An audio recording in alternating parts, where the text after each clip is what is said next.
Hello, my name is Sean Stennett. I've lived in Colorado Springs all of my life and watched it grow. I've worked in marketing for much of that time. Let's cultivate a marketing community and tell their stories. This is Marketing Colorado Springs podcast. Introducing Alexander Toth, CEO and founder of ClearBrand. Well, hey everyone, welcome back to Marketing Colorado Springs podcast. We have Mr. Alex here. Alex, why don't you tell us a little bit about yourself and your business? So I run ClearBrand. It's a marketing agency. We focus on websites and SEO. And our differentiator is we write the best content on the internet. That's essentially how you rank on Google search these days. And you are future proof. Is you can't try to game the system. So you just got to write great content, and that's kind of our focus. That's great. I love that approach right out of the gate because, man, in the old days, we used to try to trick the search engines a little bit, kind of being a bit robotic with keyword stuffing and things like now it's just like, hey, it's kind of like dating. Just be yourself. And I Well, really, I do a good job. Yeah, yeah. if you're bad at writing, don't be yourself. Hire somebody to do it better. That's true, right? But if you can relay that genuine message and get your brand message across, that's great. So before we jump into it, though, I'd love to learn a little bit more about you. What were you like as a kid? Were there any early signs that you would be the next great content writer or the next great web designer or start an awesome clear brand company? I mean, I was bossy as a kid. I wanted to be a movie director when I was younger. And so my dad had a old school VHS camera, and I would take that and run around the neighborhood and gather the kids together, and we'd film a scene, and I'd tell everybody what to do. Um, so I think that there were inklings that I would be in charge of something. I didn't end up becoming a movie director, though movies are something I'm very much interested in, and story is something I'm Hmm. very interested in. Hmm. I've written a screenplay, so there's part of this dream that I'm attempting to keep alive. Um, Very cool. but through college, decided maybe it's better to start a company. Nice, nice. So do you think you'll ever flesh out the movie, or is that kind of a pipe dream? What do you think? I'm going to finish the screenplay. I might write another one, Nice. but whether or not it becomes a movie isn't up to me. Yeah. Okay. Yeah. You wouldn't take on you can't wear all those hats. Well, you know. Right, right. I'm going to send it to folks who might be able to make it into one, but at that point, it'll be out of my hands. Maybe championing it a bit, but there's only so much that a writer can control in the movie industry. Right, right. Like, well, if you guys want to make this puppy sale, that's awesome. Well, yeah, tell us a little bit about the early days of ClearBrand. What were some of the first wins, early growing pains, that shaped the agency's DNA? Well, when I started, I wanted to write, um, and discovered pretty quick that people don't buy writing, you know. So that's how we got into websites, realizing that if I write it, I can outsource the design and development. I get to do what I want. Clients get what they want, and so that was great. The problem with outsourcing is I've got no control over costs. So the company that I loved that we were outsourcing to basically doubled their prices overnight at Yeah. one point, and I was like, well, that doesn't make any sense for us to continue. Ouch. So I went and hired a team. And so that's kind of how it became a company, right? Because one person doing something is not really a company yet. Hmm. You're a freelancer, right? You're starting something.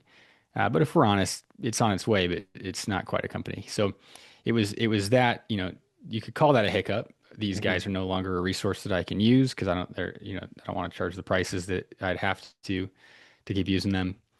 They were out of country and they were charging American prices, so I'd have to charge double American prices basically. Right. And so that could be viewed as a hiccup, but I think it's actually what put me on the path of turning this into a company. I'm a big fan of Bob Ross, and we call that a happy accident. Sounds Right. like it was a happy accident for you, and that's awesome. Uh, Yeah, yeah. so just curious, did you get a degree in writing, or what's your formal makeup, or do you have anything formal I training? studied religion and philosophy Oh, in college. super cool. Oh man, I love that topic. Maybe we can Hmm. start another podcast about that. Sure. Yeah. Uh, Yeah. We can go there. Dude, sweet. Well, that's fun. It's so fun to learn more about people. But we'll stay along the lines of ClearBrand, that is, which uses a storytelling principles to write sales and landing pages. So, how has Mhm. that shaped your approach to client work? What's a real world example that this formula has uh, transformed into a client's business? Yeah. Well, just to kind of take a step back and go a little foundational for folks who don't know why that might matter.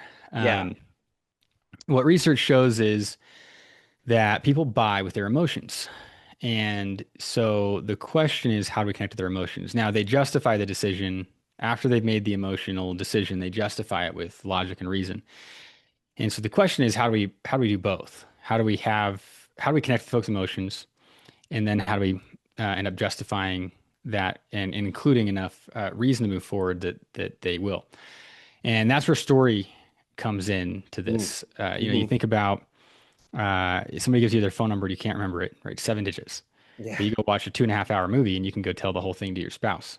Right. That's the power of story, and that's because it connects with our emotions and it really engages us. And so what I did in the process of writing a screenplay, I read a bunch of books on how to write a screenplay, Hmm. and studied story, and saw how this applies to business, and basically created a framework. And it's very similar to the one that I used to write my screenplay. And there's kind of two ways to approach this. So one side is just straight up copywriting. We're not Hmm. going to talk about story. We're just going to talk about what gets conversions. And on the other side is straight up story. We're not going to talk about what gets conversions. We're just going to talk about how to tell a story. So I was looking for a path down the middle. Nice. So leveraging what I learned writing a screenplay, that was, hey, just tell a story side of things.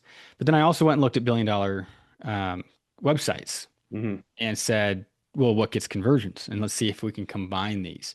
And so that's where the ClearBrand story template came from. And that's free on our site. If you go to ClearBrand, you click on resources, you'll see it's one of our free downloads. And, we just hand that out for free to anybody who wants it. And so in terms of the results, because that's kind of where what you asked as well, Hmm. the proof is in the pudding. So Yeah. can I say, is this telling a story? Sure, but anybody can say that. Right. But when we look at the conversions, what we typically see is conversions on a website double. Even when it's a company that's been in business for a while, $5, $10 million a year, they've got a good website, they're getting conversions in. I've got a great story of a consulting firm that we work with, and that's where they were. They were already making millions, Hmm. and we came in, we updated their website.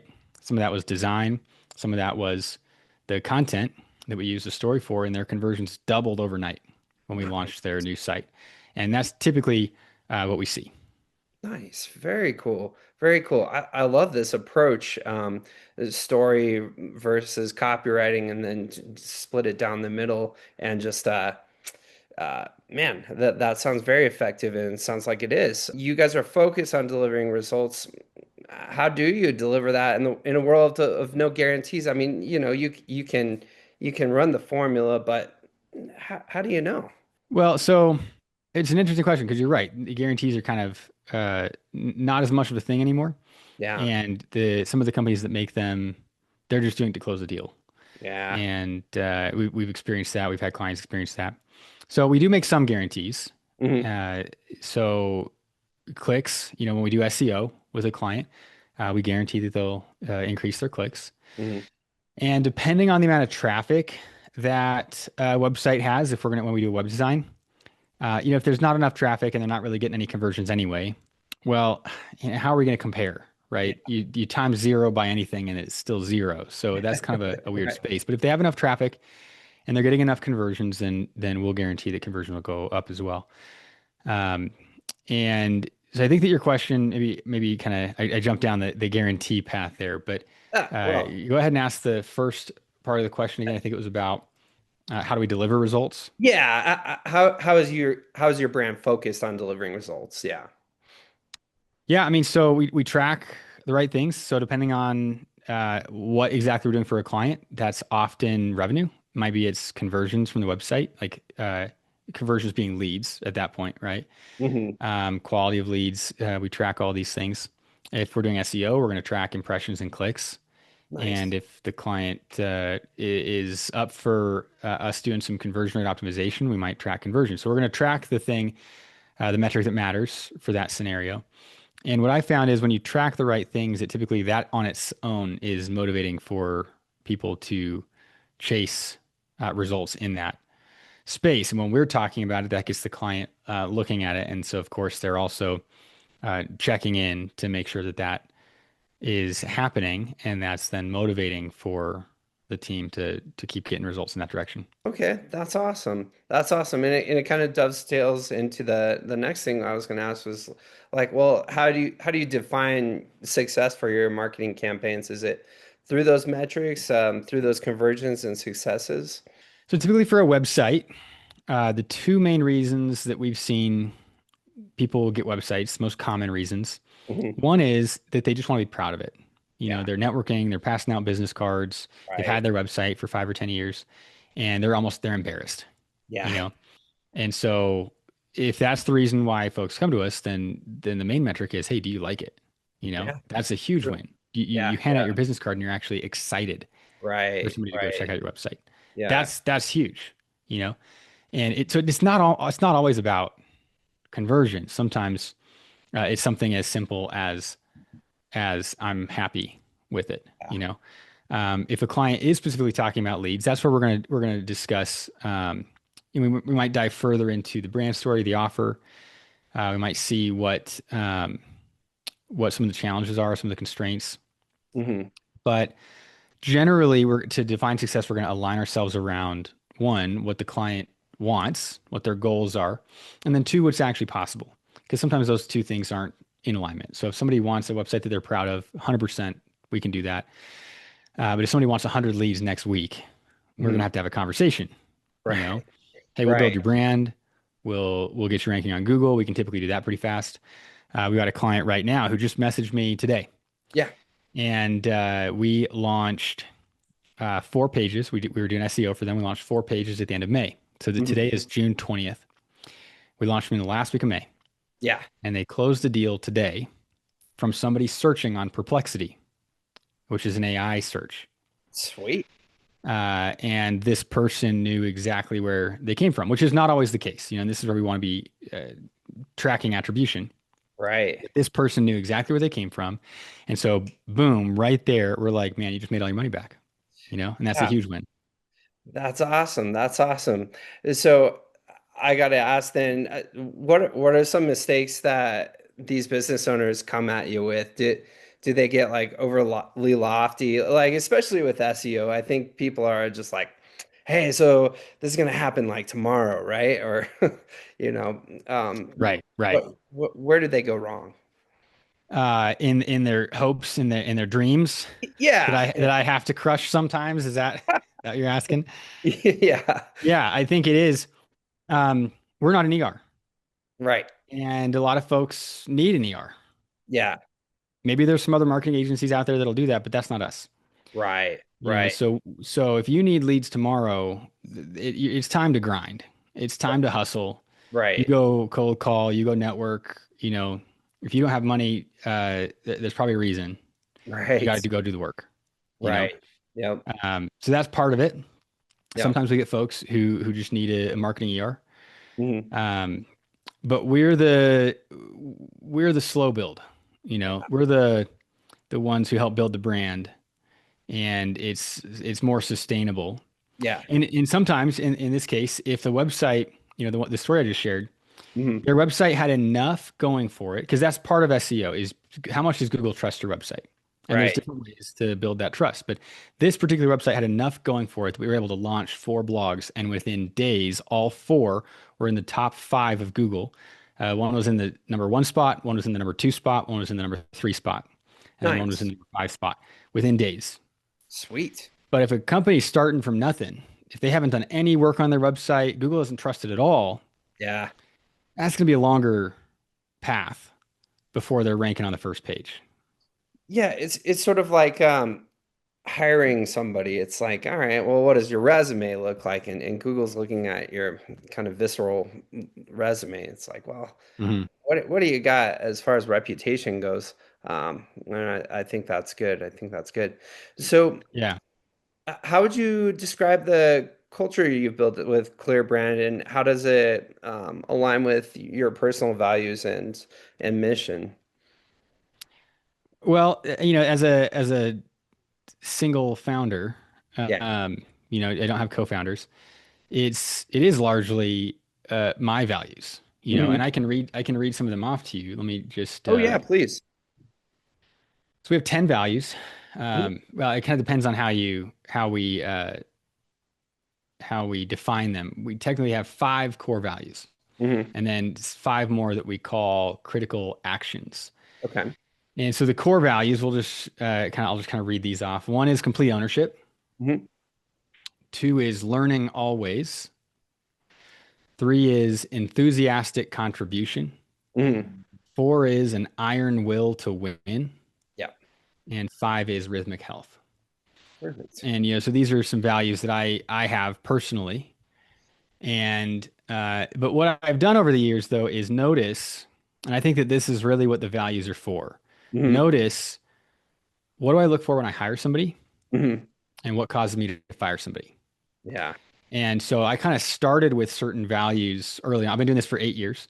So I Mhm. started with certain values early on, Mhm. and I've tweaked them over the 8 years based on hires and fires. And man, when I get really excited about somebody and I'm looking at why am I so excited about this person, and especially when they do a really good job, right? Because sometimes you get excited about a person on the front end and then they don't deliver. So really, it's looking at the best employees. What defines the best team members that we have? And Right. that's where we got some of these. And then when I let somebody go, every single time I let somebody go, I always go back and I look at our values and I think about which value was misaligned here. Sometimes it's more than one. But that's part of it. Is it if there's not a value that's misaligned, what are our values doing? Mm. You know, Mhm. so that's kind of how we use them and how we've refined them over the years. So I've let folks go over enthusiastic contribution or over complete ownership. Our critical actions are beyond, and they spell clear brand. So that's part of why there's 10, right? The Ah, core values spell clear, the yeah. critical actions spell brand. So the Beautiful. critical actions are beyond excellence, number one. Number two, results, not intentions. Number three, we argue and align. Mm. So if somebody doesn't like argument, this is not the company for them. Number four, nonstop integrity. And number five, disciplined collaboration, right? So that's also, if somebody doesn't like feedback, this Right. is not the company for them. Right. They have to Right. be able to collaborate. If they don't like giving feedback, this is not the company for them, you know? So a lot of these, I mean, all of these at some point have played into hiring or firing. Nice, nice. And I love that. Like you have to be critical and you have to be objective. And so I think that's great. So did did your values always start out with this, or it sounds like this is something that's kind of like evolved over time, or am I Oh wrong? yeah, Yeah. absolutely evolved over time. Yeah, I mean, I made a change. Um, we had one that people kept misinterpreting, Mm, and so I appreciate, because what we do every Friday in our team meeting, mhm. we give awards, we give value awards. And so we pull these 10 up and then we say, hey, who represented our values this week? And everybody on the team is able to say, oh, this person really did a great job with discipline collaboration. We had some tough feedback to give them. And I always want a story with it, not just discipline collaboration. Yay. It's like, no, why? What's the story? Oh, we had some really tough feedback for the designer on this website. And man, he took it and he ran with it and turned the whole thing around and the client loved it, right? There's a good story for discipline collaboration, hearing that feedback and then acting on it. Nice. So there's one that I changed just a few months ago because people kept misinterpreting it. It's now beyond excellence, and that was always the goal. But prior, it was more talking about leading by example. Mm, mhm. And the way that it was phrased, because all of these have the title and then they have a description underneath. So the description didn't change at all. It's Right. still, we look to ourselves to be the example that people should follow. So if we're doing something that we don't want everybody else doing, we need to change what we're doing, right? That is now the description for beyond excellence. Mm-hmm. But prior, it had a different name and it was focused on that leading by example. And so folks would say in the team meetings would say, "Oh, this person led by example this week." No, Yeah. that's not what this is about. This It- is about excellence. yeah. How, tell me more about how that person went beyond, with their excellence. That all is also leading by example, but it's a nuance. So that's the that's an example of a change that I made recently. But really, yeah, it is like kind of like hammering stone a little bit, where we're kind of Mm. chiseling away at things Yeah. over the last 8 years. Right. And it seems maybe like technical and semantical, but like, hey, like at that sends it home for me. It's like, well, beyond excellence rather than something vague like, well, I led by example Yeah, be the by example. Like, taking a nap what? during during lunch or whatever. Like, well, that's not great, is it? Yeah. Let's see how you did well. So I really like that. That's very cool. I wanted to talk about services a little bit too because we're talking a lot about like websites. Um, do you do like all-inclusive marketing? What exactly are the services that you do provide, or is there like a sweet spot for you? Just curious about that. Yeah, we have two services. We build websites, and that includes everything. Yeah, We strategize it, we write it, we design it, we build it. nice. All going above and beyond in the excellence, right? Hmm. Just to Hmm. bring back that value here. Hmm. Um, the other side of things is SEO. And Nice. that's where, we write the best content on the internet so that you rank. Hmm. Like this story I told of the client who got a client today Right, from the work. right. And so the SEO includes content. That's the core of it. It includes some technical elements. Hmm. So cleaning the website up, doing internal linking, things like that. And then it includes getting backlinks. That's Nice. the other kind of main pillar of the SEO. Yeah, yeah. So I've been curious about that. Is that still like a huge element of SEO? Backlinks. Yeah, and I would say it's getting, as far as we can tell, it's getting more important. Especially so, Mm. the direction that Google's going is, I think everybody should be a little concerned about. They're rolling out AI mode, Yeah. which hasn't been rolled out yet. Okay. People can get We've seen access some to of it if the they want. AI overview and stuff like that. It's taken the AI overview. Basically, that's the whole thing now. Yeah. Like I said, most folks haven't experienced this for themselves yet, but it's essentially ChatGPT is what it looks like. Woof. So you type in your initial search, and then the next page where you see the results, it basically looks like ChatGPT. And at the bottom, it says ask another question, and then you Uh-huh. have the kind of results.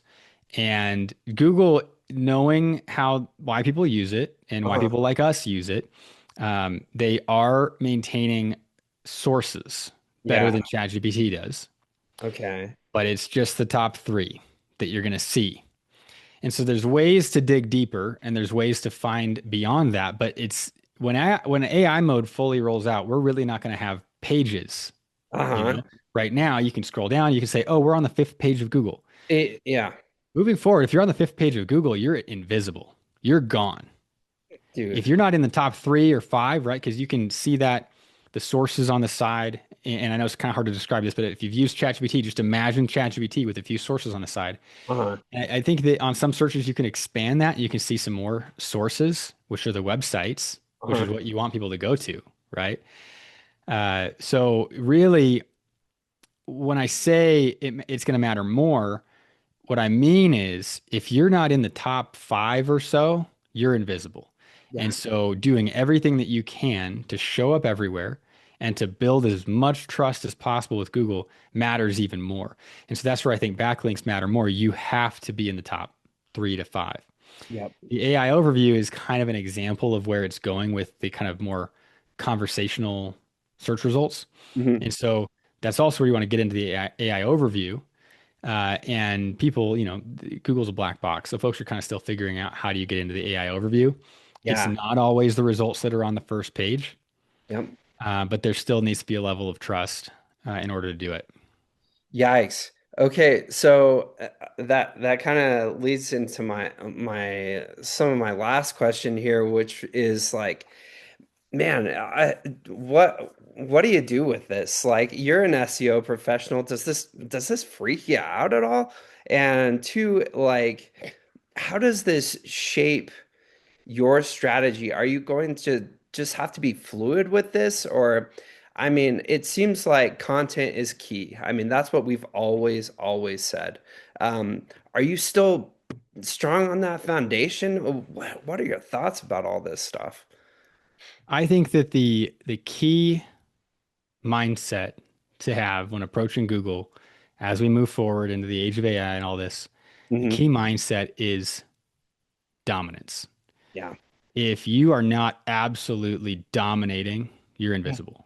And Hmm. so I do think it is scary in some ways. You know, Yeah. there's certain terms that we neglected over the years because we were getting we were getting enough leads from other terms, Yeah. and so there's certain terms that we neglected that we now want. Right. Well, there's other companies out there, other marketing agencies out there that did not neglect those over the years. Yeah. So they have years more content, they have years more links, they have years more um, of that trust with Google Hmm. than we do on those terms. Dang. And so I think everybody should be a little bit nervous about these changes.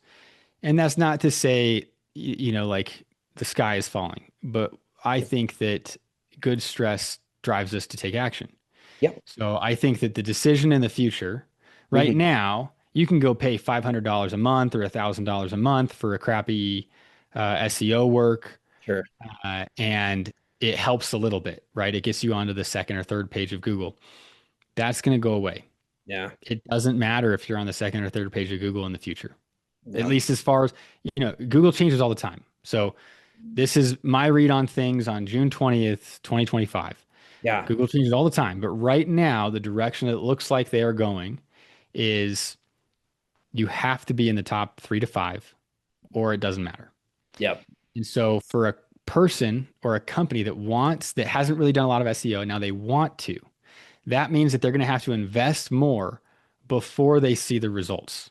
A Hmm. lot of times, not always, right? I just shared a story of one that didn't need that, but we will continue to invest, in the backlinks with them and build more trust with them so that they can dominate.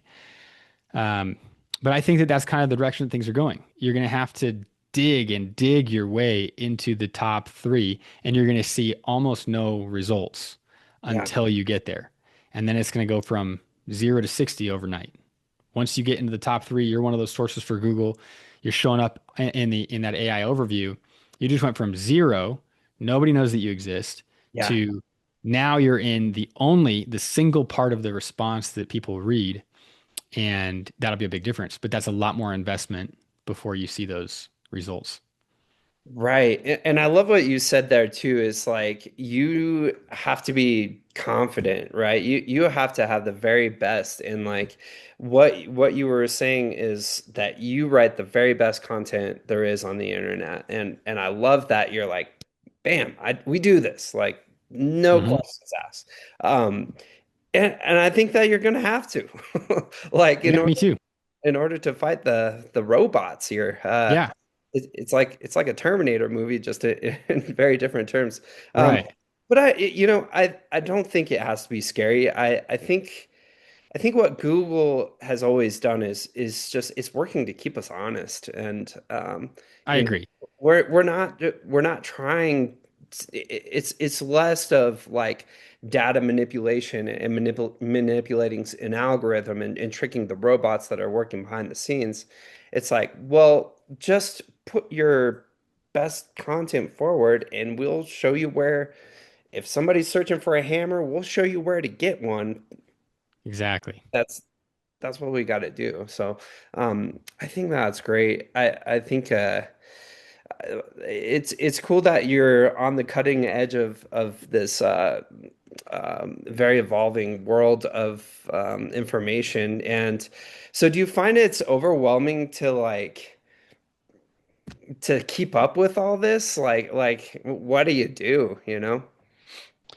Well, our focus from the beginning, since we started doing SEO, Hmm. has been to align ourselves around the purpose of Google. Yeah. And the purpose of Google is to connect a searcher with what they're looking for. Hmm. Now, if you're trying to game the system, Hmm. you're ignoring the purpose of Google. Hmm. But if you're actually writing great content, and like you said, you're focused on goal completion, that's what seems to be mattering more and more. So from the beginning, that's been our focus. How do we connect a searcher with what they're looking for? And Right. that purpose, it doesn't change over time. That's still Google search's purpose. And so the articles we write have generally stood the test of time. Algorithm updates and things might bump an article up or down a little bit. That's fairly Hmm. normal. They might Hmm. change how Google's reading it. That's fairly normal. But if you are trying to help a searcher find what they are looking for with your article or page, you're Hmm. probably fairly safe in terms of stability. Right. I do think that shift into the haves and the have-nots essentially the big players who are putting the work in, who show up in the AI overview in the top three, they're going to get all the, they're going to get all the food there is, yeah, on the table. Yeah. Um, and Yeah. so I think that more and more people are going to just have to make the decision between as doing SEO or not. But doing it poorly, I think is going to be off the table moving forward. And Right. so personally, I'm not too worried about that because we're not fast food. We're not Yeah. fast food for marketing. Right. We've always focused on the quality and doing a really good job, and so that's where our work tends to be very stable over time. Nice. Nice. Well, I always say it's the work you put in is what you get out, and it seems Hmm. like that's going to be the future here. So I want to pivot just a little bit here with my last question. Is there a specific like genre or niche that you try to be in with your industry, or do you just kind of help everybody out? Yeah, it depends on the service. So on websites, we tend toward service-based companies. We've done a Hmm. lot of health and wellness over the years. Okay. So that's if you're, which industry have we served most? That'd be health and wellness. Uh, Okay. I'm sharing your overall, portfolio here a little bit too. yeah, Just yeah. So if you scroll down, you can see the websites, Mhm. and they're broken down into categories. So you can see construction, coaches. Oh, I Then we see. get into, so yeah, there's a lot of coaches there as well. Kind of generic B2B where they didn't really fit into another category. We got a lot of health and wellness here that you're scrolling through. Nice. And by the way, Um, I really love the clean design of your website, and this is just fun. You hover over and it just and starts. it scrolls. Yeah, isn't that cool? Oh Yeah, we man, I got love a that. great team. Yeah, you do. Um, Yeah, you do. we're getting into churches. That's kind of new, Nice, sweet. but that's fun. Ooh, yeah, And that's a beautiful one right there. yeah. That one's really cool. Gosh, yeah. But yeah, so websites will do pretty much anybody except for e-commerce. Okay, We don't work in Shopify, and a lot of e-commerce wants that.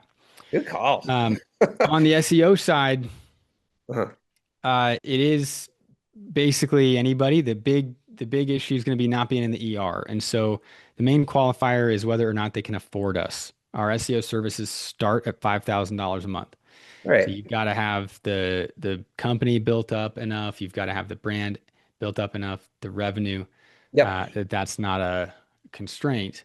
Hmm. But you can see two examples, yep, right there, the case studies, Yep. just two stories Hmm. of kind of what's Hmm. happened. That one had 36 qualified sales, 11 deals closed in 3 months. The one on the right, it's 1.5 million sales, closed deals in 7 months. Um, so those are Right. some stories of some of the results we've gotten. Beautiful. Yeah, I mean, right, it takes money to make money, and like you've got to be serious about this. And man, like I imagine with the level of SEO that you guys are working at, it is an incredible amount of work. Not that you have to reveal your secret sauce, but what is your main strategy? Are you blogging? Are you just kind of doing everything? Is it PPC? Is it Yeah, what? I mean, for the SEO side, yeah, it's primarily blogging. We'll start Mhm. off with high intent landing pages, and then we move into blogs. Mhm. And then it's getting links. And because, we make our money on implementation, not information. So we actually give out the information away for free. We don't keep the sauce secret, I to love say. that. So if anybody wants it, they can go to clearbrand.com. They can click on the resources. One of the downloads is our entire process on how we write an article that ranks on the first page of Google, right You there heard for it free. here, folks. Go get it. Go get them. Yep. So we You can have do the this. Like, 12-step process to do yeah. research and then to write. We include, if you download it, we have a blog article on this that does not include the ChatGPT prompts. But if you download the resource, it includes everything. It includes templates and it includes the prompts we use to get great results from ChatGPT. So cool. I love that. And I mean that really ties into our business model here. Well, I work for Steck Insights, who powers this podcast, but Marketing Colorado Springs is all about building community so we can help each other out and just grow stronger as a unit, as a town, as as Marketing Colorado Springs. Um, Hmm. Building each other up. And I love the idea of open source. Like that is the way we build the future. And that's what the way we're all going to win and beat the robots, right? Beat Yeah. the AI monster, which isn't a monster, by the way. It's just a tool. Um, It's a tool. right, right. Well, thank you so much, Alex. We're kind of running out of time here. I'm working on sign-offs. I'm showcasing this one here. Stay trending upward, Colorado Springs. And so that's about all we got for now. Great conversation. Thank you so much for your insights and all your knowledge here. And over and out. Yeah. Thanks, Sean, for having me. Yeah, thank you.